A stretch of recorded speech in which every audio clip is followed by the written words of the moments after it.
Who's going to tell us what Dear Evan Hansen is about? I have sort of a patented synopsis, if you will. Yeah. It's about a very profoundly lonely kid named Evan Hansen. This really lonely kid. He's a senior in high school.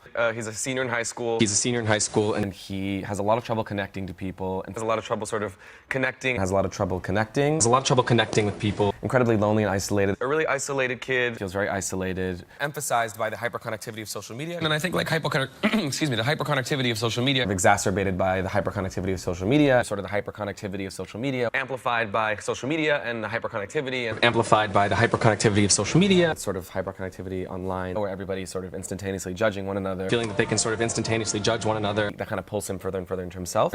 And that kind of pulls him further and further into himself. kind of pulls him further and further into himself. So that kind of pulls him further and further into himself. And the whole show is about how he sort of gets caught up in this huge lie. Evan gets caught up in this lie. Gets caught up in this sort of web of lies. He fabricates a friendship. It's It's all based on a pretty terrible lie. It's all sort of predicated on a very terrible lie. This is what the show is really about.